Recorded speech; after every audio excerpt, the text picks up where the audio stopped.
E sejam muito bem-vindos, sejam muito bem-vindas à nossa aula, que hoje vamos falar sobre decisões inconscientes. Como os nossos pensamentos influenciam a nossa rotina a ponto da gente começar a tomar decisões e ser guiados de forma inconsciente.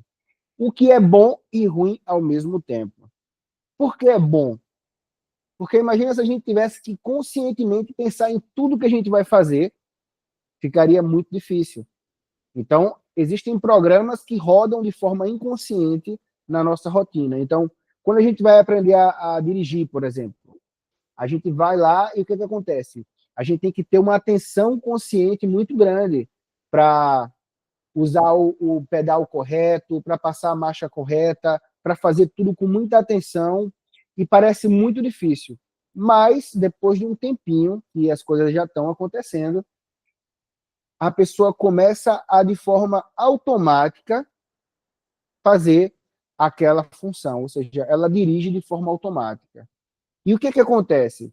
Essa função automática faz com que ela, naquele momento, possa se concentrar, entre aspas, ou pensar em outras coisas. E é aí que mora o perigo das decisões inconscientes, porque existem vários hábitos, como, por exemplo, acordar e fazer um café, ou aí no sul fazer um chimarrão, né?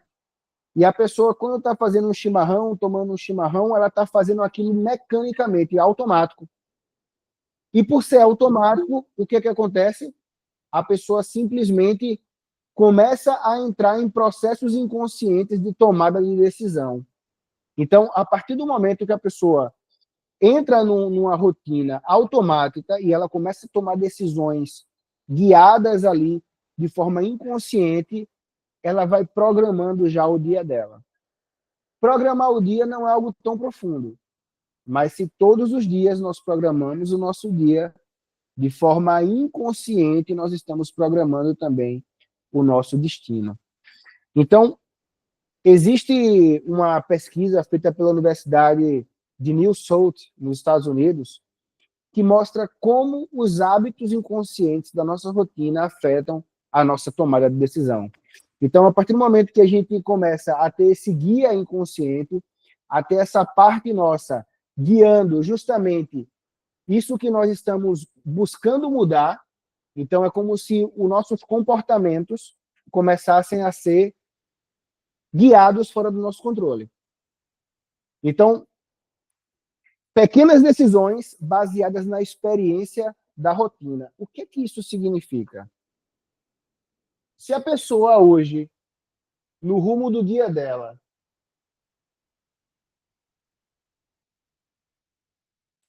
ela simplesmente acordou, começou a fazer um café, um chimarrão, e aí começou a programar o dia dela, o que ela vai fazer, é provável que ela já faz isso todos os dias. Aí, por exemplo, você está dirigindo, e aí ela começa a tomar decisões também de forma inconsciente, fazendo uma programação. Ela vai projetar o dia dela.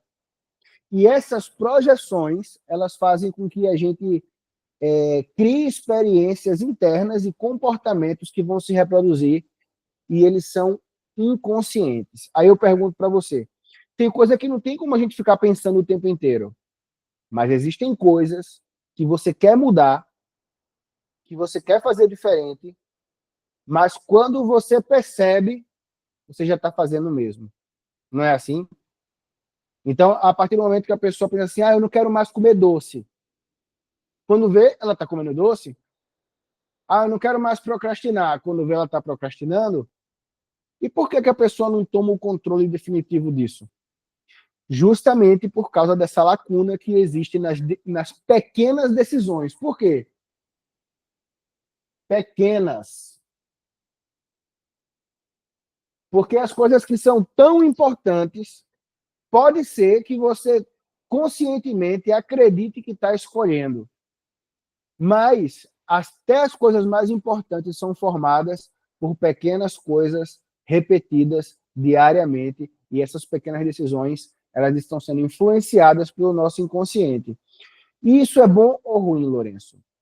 Isso pode ser muito ruim. Isso pode ser bom em algumas situações. Então, o que acontece? É como se há muito tempo atrás, pode ser na sua infância, por exemplo, você aprendeu algo. E isso que você aprendeu, você nunca mais questionou. E se nunca mais você questionou, você vem reproduzindo isso de forma automática, sem nunca mais ter questionado. Então, quando aquela situação aparece, aquela similaridade aparece, por uma associação, você já toma os mesmos padrões e as mesmas cadeias de comportamento e você toma as decisões baseadas em coisas da sua primeira experiência. Então, assim, ó, vamos dar um exemplo. Quando a criança está se desenvolvendo, ela está criando personalidade. E quando ela está criando a personalidade, ela está criando um mapa do mundo. E esse mapa do mundo tem duas características. Vamos imaginar que isso aqui é um mapa, tá? Fazer um desenho aqui de um mapa. Isso aqui é o mapa, certo? Se esse é o mapa do mundo, ela vai ter que ter uma referência dela nesse mundo. Esse é ela. Agora, dentro de um mapa, pode ser que esse rio aqui, tem um rio aqui, ó, certo? E tem outro rio aqui, ó. Pode ser que esse rio aqui tenha cor verde e esse rio aqui tenha cor escura, marrom. Mas no mapa, tudo é azul, não é? Por exemplo, uma rodovia. Ah, mas essa parte aqui é estrada de terra e essa parte aqui é asfaltada. Mas no mapa, a gente generaliza, tudo é estrada. Então, vamos supor que eu estou aqui com a caneta verde, tá? Mas vai ser vermelho, porque não tem a caneta verde aqui. Essa parte aqui é uma mata. E essa aqui é outra. Só que a vegetação é completamente diferente. Mas no mapa é tudo a mesma cor. Então, se você pegar um mapa de uma cidade, todas as rodovias vão ser da mesma cor, todas as ruas vão ser da mesma cor, todas as águas vão ser da mesma cor. Por quê? Porque existe um processo de generalização. Então, quando a gente é criança, a gente começa a criar, primeiro, a imagem de nós mesmos.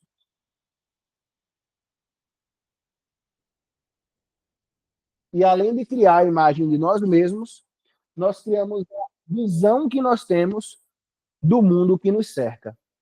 Então, geralmente, se a pessoa teve uma experiência aqui na vida e essa experiência ela generalizou, ou seja, isso foi bom ou isso foi ruim, ou isso eu tenho que evitar, ou isso eu tenho que aproveitar.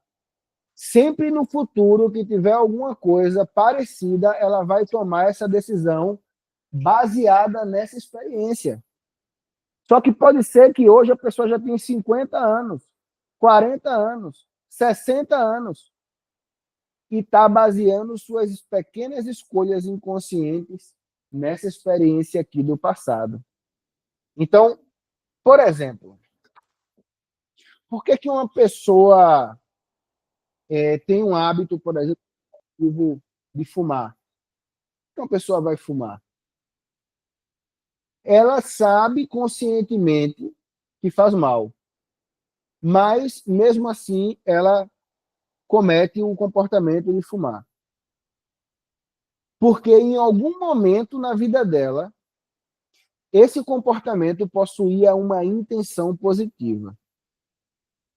Qualquer comportamento possui intenção positiva, mesmo que ele pareça negativo. Por que isso acontece? Porque quando ela começou a fumar, por exemplo, ela queria fazer parte de algum grupo, ou uma pessoa falou assim, nossa, quando eu fumo eu fico muito relaxado, experimenta para você ver. E a pessoa, a nicotina entrando na primeira vez na corrente sanguínea dela, ela sentiu um relaxamento. Então a pessoa, muitos anos depois, continua repetindo pequenas escolhas de forma inconsciente por causa da primeira experiência que originou aquele comportamento. Por exemplo, uma pessoa que está procrastinando, pode ser que em algum momento deixar aquelas tarefas de lado foi importante para ela. para ela se organizar, para ela pensar melhor e depois voltar a trabalhar como antes. Mas esse comportamento está sendo reproduzido várias e várias vezes e agora está se tornando um caos a vida dela, porque não existe uma organização, porque ela está sempre procrastinando. Então, a partir do momento que nós começamos a entender que as coisas que nós escolhemos hoje de forma inconsciente, quando a gente está preso numa rotina, no piloto automático, porque essa é a característica. A pessoa está fazendo uma coisa rotineira, ela está no piloto automático e ela começa a tomar decisões inconscientes, e são pequenas decisões sem perceber e sem questionar. Esse é o parâmetro, esse é o conjunto. Esse é o quadro ou o cenário em que as pequenas decisões inconscientes são tomadas. A pessoa está na rotina, ela está no piloto automático e ela está associando com experiências do passado. Então, a partir do momento que você pensa nisso, o que é que você reflete? Eu quero tomar o controle de volta. E para tomar o controle de volta, eu vou ter que me tornar uma pessoa mais consciente. E para eu me tornar uma pessoa mais consciente, o que é que eu tenho que fazer, Lourenço? E essa é uma questão muito importante, por quê? Porque vários pensamentos e emoções e comportamentos do nosso dia a dia, nós não temos a consciência de por que nós temos esses pensamentos, emoções ou comportamentos. Não temos consciência de que por que nós temos isso, entendeu? Não temos consciência por que nós temos. Então, entenda o seguinte, pensamentos.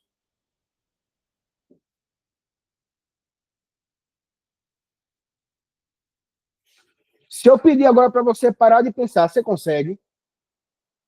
Pode ser que você consiga por alguns momentos. Ah, Lourenço, eu não consigo. Consegue. Se você, por exemplo, uma pessoa vai lhe pagar um dinheiro e ela pega o dinheiro e começa a contar na sua frente, você vai prestar atenção. Você não vai pensar em nada naquele momento, você vai olhar o que ela está fazendo. Não é assim? Então, existem momentos que você consegue prender a sua atenção. Mas se eu perguntar para você hoje, você consegue conscientemente falar 100 pensamentos que você teve hoje? Só 100. Porque você teve milhares. Quantos pensamentos você teve de manhã? Quantos pensamentos você teve à tarde? Hoje nós estamos aqui gravando às 8h18. Quantos pensamentos você teve no seu dia até o presente momento? Uma infinitude de pensamentos. Mas quais pensamentos você deu mais consciência? Então, para você entender que de todos os pensamentos que você teve hoje, você tem que fazer um esforço enorme para lembrar, por exemplo, 20 pensamentos. O que é que está te mostrando? Que a maioria dos pensamentos que você teve foram inconscientes, não foram questionados, não existia um discernimento ali. Ou seja, você está no piloto automático. E o problema disso é que, basicamente, 90%, existem pesquisas que mostram que 90% dos nossos pensamentos, eles se repetem todos os dias. E se um pensamento se repete todo dia, isso quer dizer que um pensamento, ele gera uma imagem, certo? Um pensamento gera uma representação. Se um pensamento gera uma representação e você pensa em algo negativo, você representa negativo. E você sente algo ruim. Se você pensa em uma coisa que você gosta, você gera uma representação positiva e você sente uma coisa boa. Então, um pensamento, ele vai gerar uma emoção ou um sentimento. E eu pergunto para vocês, a gente normalmente pensa em mais coisas boas ou ruins? É provável que você responda para mim, Lourenço, geralmente a pessoa pensa em mais coisa ruim do que em coisas boas. Então, basicamente, a pessoa tem uma emoção, aí a gente já vai entrar agora em outro aspecto, ó. A pessoa tem uma emoção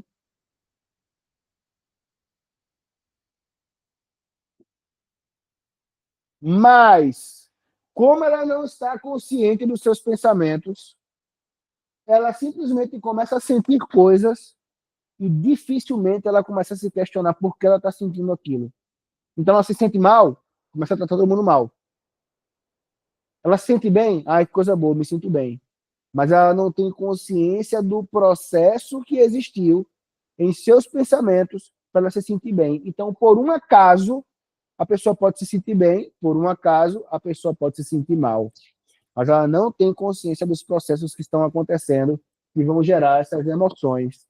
E quando a gente começa a se tornar mais consciente, tanto dos pensamentos ou das emoções, a pessoa começa a se tornar mais consciente. Porque, veja bem, se você se sente mal e pensa, mas por que eu estou me sentindo mal? Peraí. Quando foi que eu comecei a me sentir mal? Ah, foi há pouco tempo. E o que, é que eu estava pensando naquele momento? O que é que aconteceu? Que representações internas eu trouxe à tona para que eu começasse a me sentir mal? Por quê? Porque quando a pessoa ativa o sistema límbico,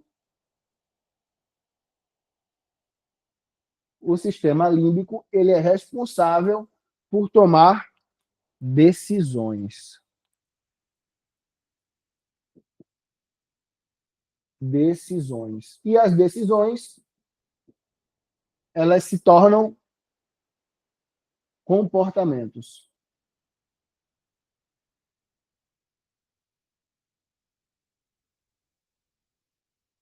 Então, o que é viver no piloto automático? É esse processo. E esse processo, veja bem, existe uma coisa ainda mais profunda que isso. Por quê? Porque eu estou falando, isso aqui acontece no seu dia.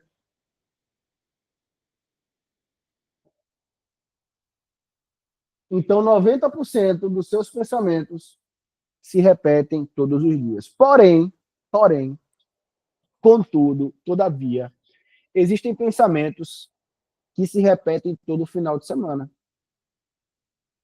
Existem pensamentos que se repetem todos os meses.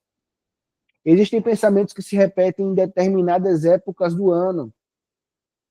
E para você ter consciência desses pensamentos, você começa a perceber por que a sua vida não está mudando.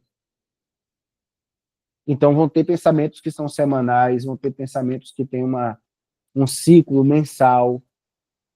E esses pensamentos que se repetem dia, semana, mês ou em épocas do ano, fazem com que a sua vida permaneça sempre no mesmo ciclo, sempre da mesma forma.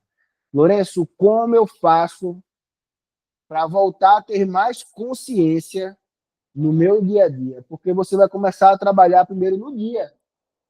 Você não vai falar, não, eu vou deixar o meu dia a dia como está. Vou ficar tranquilo e vou me preocupar com as épocas do ano que eu penso diferentes. Tu não vai conseguir, tu vai estar no piloto automático. Então, tu primeiro começa a se tornar consciente mais do dia a dia. Se tornando consciente do dia a dia, tu vai começar a perceber padrões mais profundos, como semanais, mensais e em épocas do ano. Então, é um trabalho contínuo que você vai fazer. E esse trabalho de retomar o controle, ele possui 3 etapas que são muito legais. E a nossa aula está super direta ao ponto. Como a gente faz para retomar o controle dos nossos pensamentos, das nossas emoções e do nosso comportamento. Então, é muito importante que você use um recurso chamado filosofia. O que é a filosofia? É a capacidade que nós temos de questionar algo. Quando a pessoa pensa, quem sou, de onde vim, para onde vou, são perguntas clássicas da filosofia, que remetem a gente a um pensamento profundo e existencial. Mas no dia a dia, como é que a gente vai fazer? Porque o que eu estava pensando? O que me levou a sentir o que eu estou sentindo agora? Isso que eu estou pensando, eu penso todos os dias. Por quê? Exatamente por isso. Se eu perguntar agora, quantos pensamentos você teve durante o dia, ou quantas coisas você pensou, dificilmente você vai falar aí 50, 30 pensamentos que você teve, porque estava no piloto automático, mas você o tempo inteiro está pensando. Você o tempo inteiro está sentindo emoções. Mas se eu perguntar, que emoção você está sentindo agora? Olha só. Que emoção você está sentindo agora? Pode ser que você não estava consciente da emoção que você estava sentindo. Mas agora, por eu perguntar, você está pensando, qual é a emoção que eu estou sentindo agora? Será que eu estou curioso para entender o que o Lourenço vai falar? Ou será que eu estou preso em alguma coisa que aconteceu no meu dia? Será que eu estou preso no pensamento do que alguém falou? Ou de algo que eu não consegui? Ou de algo que eu consegui? Ou eu estou aqui na aula agora 100%? O que é que eu estou sentindo nesse exato momento? Porque quando você se sente mal, você tem que usar a filosofia para questionar e saber que representações de pensamento foram ativadas para gerar certas emoções e fazer com que você tomasse certas decisões. E aí você vai perceber que toda vez que você vai fazer o cafezinho, você pensa as mesmas coisas. Toda vez que você vai tomar banho, você pensa as mesmas coisas. A chave é essa, esse é o cenário. É rotina. Dentro da rotina tem os comportamentos que são piloto automático. Dentro do piloto automático, a gente pensa sem consciência e toma pequenas decisões. Essas pequenas decisões fazem com que o nosso dia permaneça sempre o mesmo, porque a gente repete 90% dos pensamentos. E vão ter repetições de padrões que são semanais, mensais, em épocas do ano, e a nossa vida fica igual. Por isso, utilizar a filosofia vai te tornar mais consciente dos seus pensamentos, por que você sente o que sente e das decisões que você toma. Porque microdecisões, pequenas decisões, tomadas diariamente, mudam o rumo da nossa existência. Completamente. Porque a nossa existência a gente não vai conseguir mudar de um dia para o outro. Ah, agora eu fiz uma coisa e pronto, tudo mudou. Não. Existe uma repetição. Não sei se vocês já viram um vídeo que a pessoa pega um copo, só que é um copo transparente, grande assim, e ela enche aquele copo de café. E aí ela coloca uma torneira aberta em cima. E aos pouquinhos, aquela torneira vai caindo, caindo, caindo, aí vai começando a clarear o café. Para esse café ficar caindo, demora, não é na mesma hora. Vai, vai, vai. Isso quer dizer o quê? Que para as coisas que nós queremos conscientemente mudar na nossa vida, nós temos que começar a ter um fluxo de pensamento contínuo. É como se você estivesse usando a arma do inconsciente conscientemente. Se eu sei que 90% dos meus pensamentos se repetem todos os dias e isso vai moldar o meu destino, e se eu escolher conscientemente 90% das coisas que eu penso? E se eu escolher conscientemente pensar uma coisa todos os dias, até que aquilo tome força suficiente para se tornar um pensamento automático meu? Porque a gente tem pensamentos automáticos que têm relação com a nossa autoimagem, nesse mapa que eu desenhei para vocês. A gente tem pensamentos automáticos em relação às coisas do mundo que nos cercam, que eu também expliquei para vocês. E isso vai fazer com que as coisas se repitam. Beleza? Então, Lourenço, eu quero retomar o controle. Vamos lá. Eu quero retomar o controle.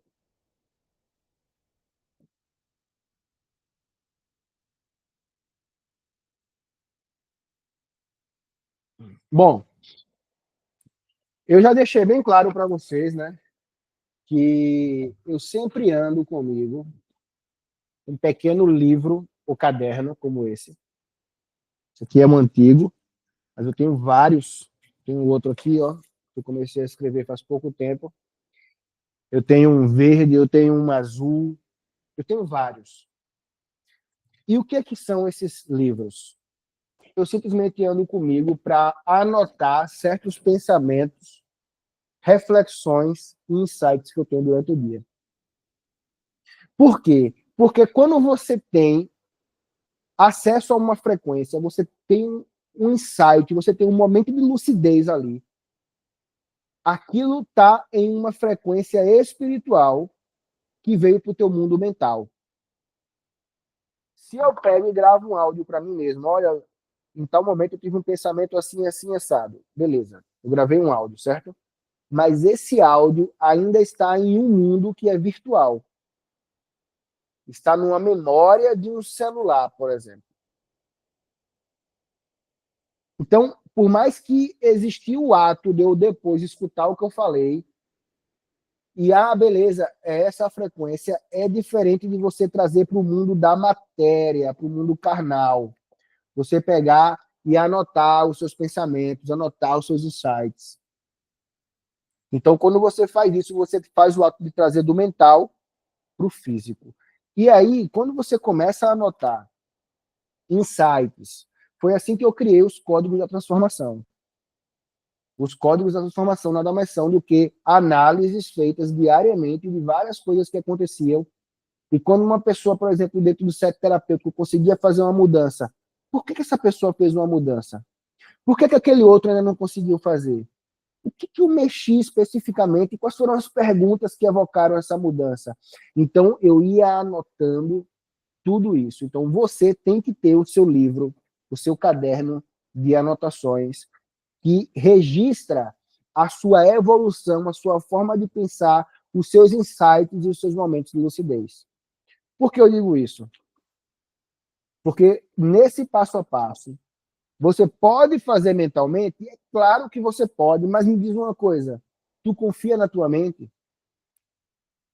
Eu digo assim, eu estudo uma coisa hoje, daqui a qualquer tempo, se eu estou dando uma palestra, se eu estou explicando algo, eu estou inspirado, eu lembro e uso aquilo conscientemente. É uma capacidade, cada pessoa tem suas habilidades. Eu gosto de ver pessoas se transformando. E eu gosto de ensinar. Como é uma coisa que eu gosto, a minha atenção seletiva para uma coisa que eu penso, caramba, isso aqui eu posso usar numa aula, vai para uma parte da minha memória que é interessante. Mas existem momentos que a nossa mente nos trai. Por exemplo, digamos que você está fazendo algo que você considera importante.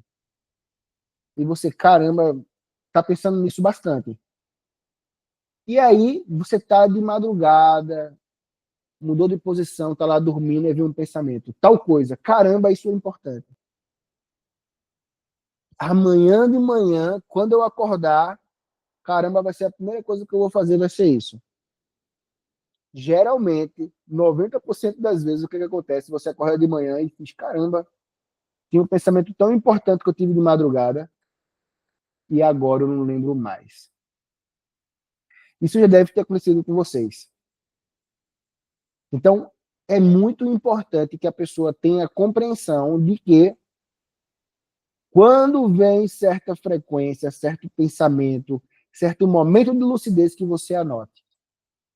Então, por exemplo, eu vou em outras palestras, em outras aulas, por mais que seja um assunto às vezes que eu já sei, eu levo o meu caderno, porque pode ser que eu tenha um insight ali do que a pessoa está falando. Nossa, mas eu poderia complementar de tal forma, então eu sempre anoto. Por quê? Porque no outro dia, o dia a dia vai te pegar, o piloto automático vai chegar, as rotinas vão atrapar a tua consciência e você vai esquecer. Então, ter um caderno desse é muito importante para que você anote tudo seu, beleza? Então, ó, aqui um pensamento, ó, o conforto é o pior vício. Aí eu fui anotando um insight.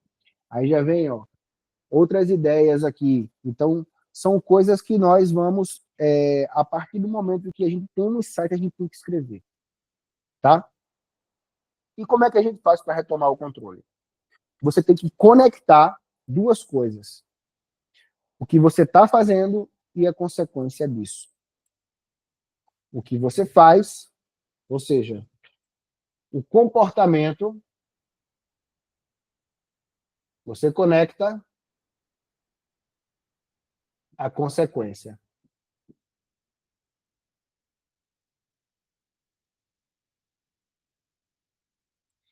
E como é que vai fazer isso? De maneira simples, você vai identificar a ação. Por quê? Porque existe o pensamento, existe a emoção e existe a ação. Aí eu pergunto para vocês agora, vamos lá. O que é mais fácil? Você controlar um pensamento, controlar uma emoção ou controlar uma ação? Se você respondeu ação, você está certo. Porque imagina que chega uma pessoa, vamos dar um exemplo. O teu amigo ou a tua amiga cortou o cabelo e você achou ridículo. Na hora que você vê, você já pensou, caramba, ficou feio. Aí você sente a emoção de querer falar aquilo. Mas você pode controlar a língua. Por quê? Porque, poxa, se a pessoa gostou, se ela está feliz e ela não perguntou a tua opinião, tu não precisa falar. Deixa a pessoa ser feliz. Entendeu? Então, você pode controlar a língua. A mesma coisa acontece com a fofoca, com a mentira, com tudo. Você primeiro pensa, você sente a emoção de fazer, e quando você vai fazer, é mais fácil você controlar o que você faz. Porque imagina, o teu amigo veio, tua amiga veio com aquele cabelo ridículo, e tu, não, isso eu nem vou pensar. Caramba, você é um mestre zen. Uma pessoa que domina os pensamentos a um nível altíssimo. Não tem como, assim. Isso já são para pessoas que meditam durante muitos anos, várias horas por dia. Então, você tem o poder de controlar muito mais fácil o comportamento e as suas ações. Então, primeiro, identifique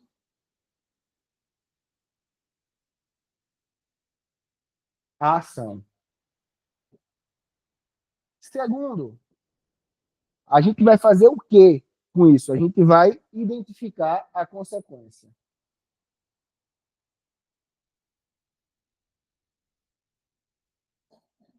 dessa ação.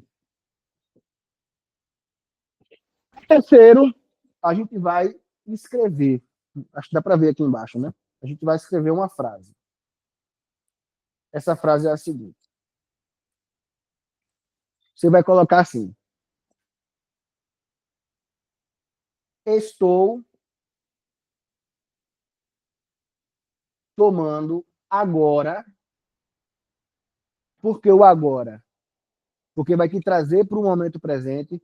É como eu estava falando, eu estou segurando esse piloto com minhas próprias mãos. Aí você vai pensar na sua mão. Você vai vir para o presente. Já é um tipo de oratória que traz a pessoa para o set terapêutico da consciência. Sempre que você usa uma linguagem tátil, está trazendo a pessoa para o aqui e agora. E quando você fala a palavra agora, você também está trazendo a pessoa para esse momento, o momento presente. Então, estou tomando agora a decisão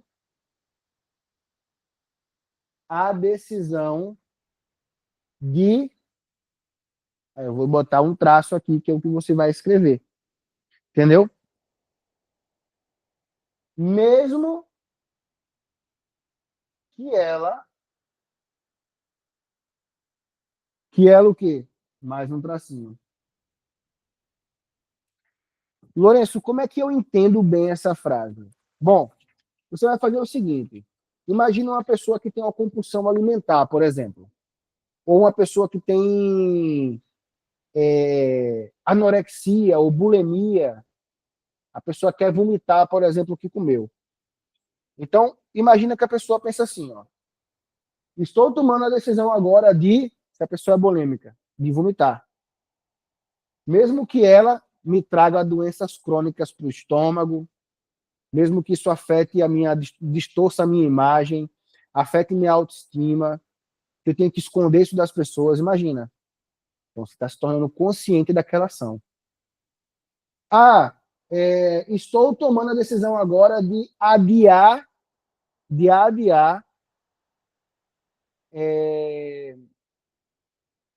a escrita do relatório de trabalho. Mesmo que, fazendo isso, depois eu tenha que fazer em cima da hora, eu entregue um trabalho inferior e isso afete a minha carreira. Entendeu? Você tem que trazer a consequência. Qual é a consequência de tu não entregar o relatório do trabalho na hora certa? Tu vai fazer em cima da hora, tu vai fazer na pressa, teu trabalho vai ser inferior. Tu não vai entregar um negócio de alta qualidade lá e impressionar as pessoas, tu vai entregar um trabalho inferior e isso vai afetar a tua carreira. Então, é como se tu colocasse o peso da consequência na ação que você está fazendo E isso vai trazer para você uma consciência muito maior. Por quê? Porque no micro hábito, na micro decisão, tá lá tomando um cafezinho e pensa, não, agora eu vou, sei lá, rolar o feed, ou vou fazer tal coisa, depois eu faço o meu relatório. Tu está tomando uma decisão inconsciente num momento de rotina, onde 90% dos teus pensamentos se repetem. Lembra do cenário que eu expliquei no começo da nossa aula. Então, imagina, por exemplo, uma decisão de relacionamento. A pessoa fala com você e você não responde a mensagem, por exemplo. Você não manda que está com saudades da pessoa. Acontece alguma coisa e você negligencia seu relacionamento. Então, estou tomando agora a decisão de... Você viu lá que a pessoa mandou uma mensagem de não responder. Mesmo que essa decisão deixe a pessoa que eu amo mais triste cada vez mais e pode ser que acabe no relacionamento. Ou seja, você tem que estar consciente das consequências do que vai acontecer caso você simplesmente decida ignorar o que você quer. Então, existe no ser humano uma espécie de apego psicológico negativo, que nem ele mesmo entende. Por que a pessoa se apega, por exemplo, à pobreza, à tristeza, inclusive usando palavras possessivas para coisas negativas? Como é que isso acontece? A minha dor de cabeça,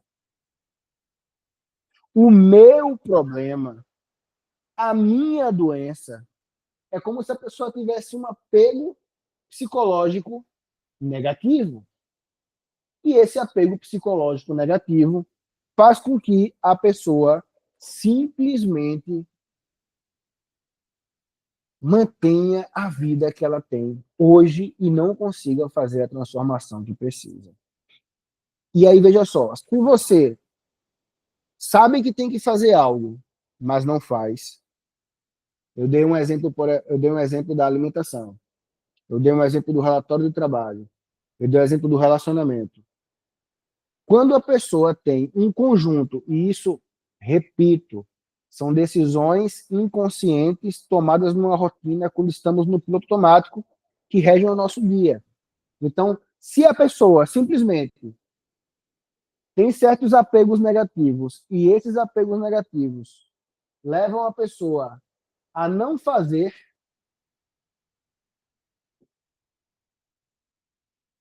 o que ela acredita,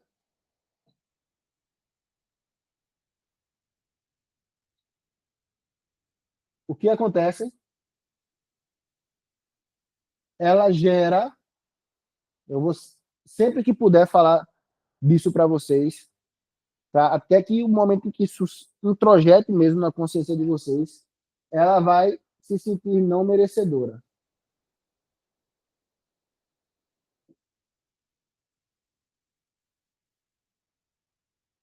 O que vai acontecer?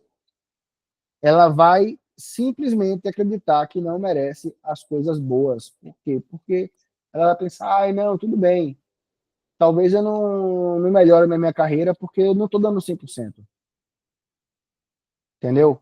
Eu podia render muito mais no meu trabalho, eu podia entregar relatórios excelentes, eu podia trazer mais ideias inovadoras, eu podia estar coordenando alguns projetos que eu não estou. No meu relacionamento, poxa, eu podia estar diferente, tendo comportamentos melhores, sendo mais atencioso, etc. Poderia estar num rumo melhor. Então, existem várias coisas que, de acordo com a tua experiência, com a tua vivência, quando você sente que não está dando o seu melhor, que você está deixando a desejar, você começa a gestar uma crença em você de não merecimento, que começa a vibrar com a culpa. E quando isso acontece, você tem que aprender a identificar essa crença.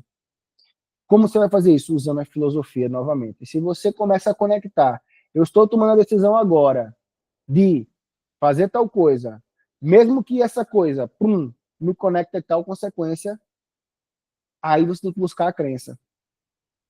E a crença, existe uma palavra-chave que vai te conectar à crença, que é o porquê. O como, ele te conecta à estratégia. A estratégia está visando o comportamento. O porquê se conecta à crença, que está ainda acima da estratégia. Por que que eu quero fazer isso, então? Qual é a intenção positiva por trás de fazer algo negativo assim? Quando é que isso foi positivo para mim?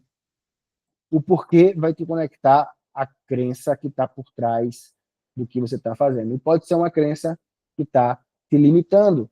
Então, se é uma crença que está te limitando, existem três coisas, três fases que você pode buscar para tentar desmontar, eliminar essa crença. Então, a primeira é a exposição. A exposição expressa. Vamos lá. Você tem que desmascarar completamente que crença é essa. Então, primeiro é a exposição.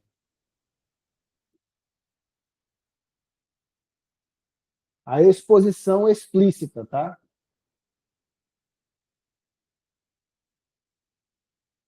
Ou seja, você tem que chegar no porquê que você faz algo.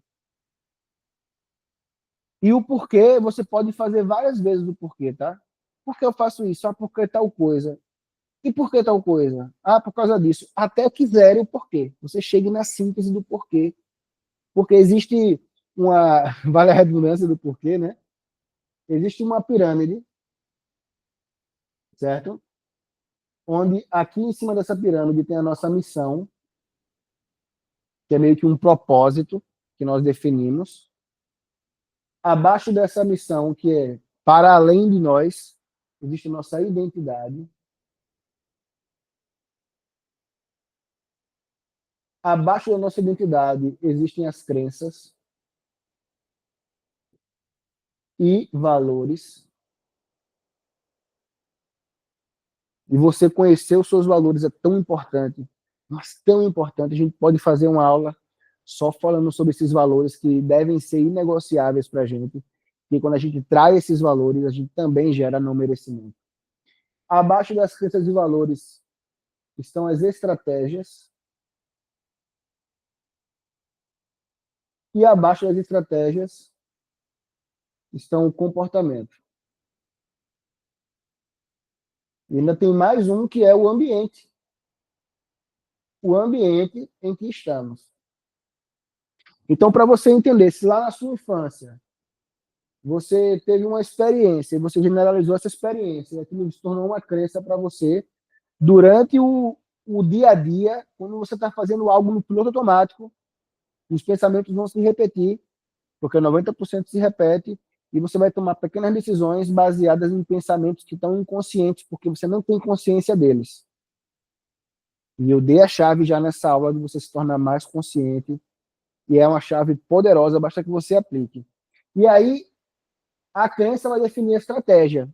Por exemplo, se eu não sou bom em falar em público, eu vou evitar aquela reunião em que eu tenho que explicar alguma coisa. Se eu sou muito bom em falar em público, eu vou querer me destacar na reunião falando alguma coisa. A estratégia vai definir o nosso comportamento, certo? Comportamento e ambiente são visivelmente constatados. Já a estratégia é o como a pessoa pensa, crenças é o porquê que ela pensa aquilo, e valores têm relação com as coisas que ela acredita serem mais sagradas para ela, que são importantes. E a identidade tem relação com a autoimagem dela, certo? Uma pessoa, por exemplo, que tem a autoimagem de ser uma pessoa pobre, por exemplo, ela não vai ter crenças que têm relação com prosperidade, e nem vai ter estratégias e comportamentos que vão levar ela a isso. Porque a autoimagem dela é assim. Então, tem gente, por exemplo, que acredita que eu não posso ser mais rico do que o meu pai foi, ter mais dinheiro do que ele, que eu vou estar traindo as minhas raízes. Entendeu? Então, poxa, tem pessoas que quebram completamente esse padrão, como, sei lá, um jogador de basquete, um jogador de futebol, às vezes de um lugar muito pobre, imagina na África. E quando o cara fica multimilionário naqueles clubes europeus, ele começa a construir estádios, começa a construir escolas, hospitais,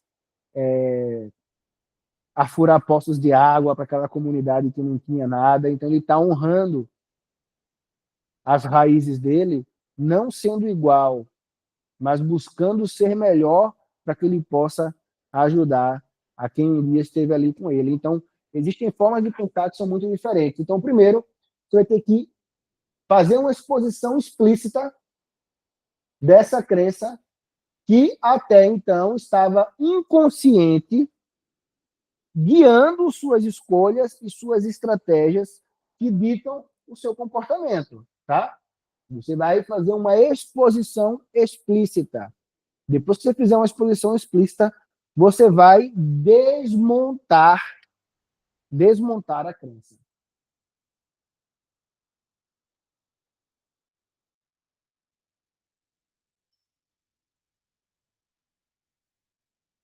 Lourenço, como eu faço para desmontar uma crença?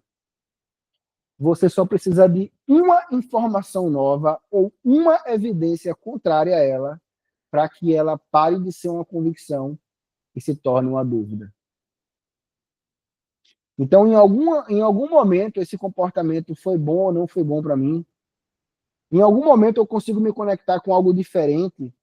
Então, se a pessoa tem a crença de que ela não é boa em alguma coisa, em algum momento eu fui bom nisso, tem alguma evidência, alguém me acha bom em tal coisa, em toda a minha vida eu só tive experiências negativas com isso, então a pessoa tem que trazer uma nova evidência. E se você realmente não tem nenhuma evidência, você tem que criar. E essa é a parte mais desafiadora de você desmontar uma crença, porque você vai com medo mesmo. Então, por exemplo, você fala, eu não sou bom em fazer amizade. Eu sou péssimo em fazer amizade, mas você tem amigos. E eu aposto que se você sair na rua e conversar com alguém em algum lugar, em alguma praça, e falar, como é que tá o seu dia? Poxa, que legal te ver por aqui e tal. Ou seja, você vai conseguir fazer alguma amizade. E você vai ter uma evidência para desmontar aquela crença. Não importa o que seja, você vai conseguir desmontar essa crença, ou por uma nova evidência, ou criando uma nova evidência. Se você não tem, crie. E, perdão, a criação de uma evidência não precisa ser uma grande evidência. Pode ser algo pequeno. Por quê? Porque já vai contrariar uma convicção que você tem. Então, a partir do momento que você começa a conhecer melhor as suas crenças de forma consciente, você pode sim criar um plano de ação para ir desmontando uma por uma. Tem gente que não consegue dar preço no seu trabalho, tem gente que não consegue se sentir amado, porque, por exemplo, foi rejeitado numa época da vida e agora todo mundo que chega e elogia, por exemplo, a pessoa está com algum interesse, porque a pessoa não vai querer me elogiar. A pessoa acredita que não merece ser amado, porque é sempre rejeitado, foi rejeitado uma vez e aquilo criou um padrão. Então, entender as nossas crenças e captar de forma consciente os pensamentos e emoções que temos durante o dia que se repetem, nos revela uma poderosa ferramenta de autoconhecimento. E terceiro, você vai buscar criar uma nova crença. Vou botar de uma cor diferente agora. Criar uma nova. Lourenço, como eu faço para criar uma nova crença? É repertório cognitivo. Lourenço, eu achava que não falava bem em público, mas aí teve uma reunião aqui de amigos, e tinham 5 amigos. E eu tentei explicar a eles uma ideia que eu li num livro. Tentei explicar um capítulo, ou tentei explicar alguma teoria que eu aprendi. Então eu fui lá e expliquei para eles e perguntei, vocês entenderam? Pô, a gente entendeu. É uma evidência. Então eu vou explicar essa mesma coisa para outras pessoas. Eu vou ficar bom em explicar isso. Expliquei. Caramba, eu sei ensinar. Você está criando um novo repertório cognitivo. O que é um repertório cognitivo? É o conjunto de experiências que geram uma crença. Se você teve um conjunto de experiências negativas, você vai ter crenças negativas. Você vai criar um conjunto de experiências novas e positivas para uma crença fortalecedora, uma vez que você já está desmontando a crença negativa. Então, e essa nova crença tem uma conexão profunda com a tua autenticidade. Aí você vai ter que estudar sobre valores. Se vocês quiserem, eu trago uma aula só sobre valores. E que tem a conexão com o teu propósito, que também é muito importante e está atrelado aos nossos valores. Então, quando você vai tendo crenças alinhadas com o teu propósito, elas se retroalimentam e te fazem mais feliz, eliminando frustração, eliminando incongruências, eliminando a infelicidade e te tornando uma pessoa mais plena, porque você faz, e pensa e sente. Bom, eu vou encerrar aqui a nossa gravação e vou abrir espaço para dúvidas. Vamos lá.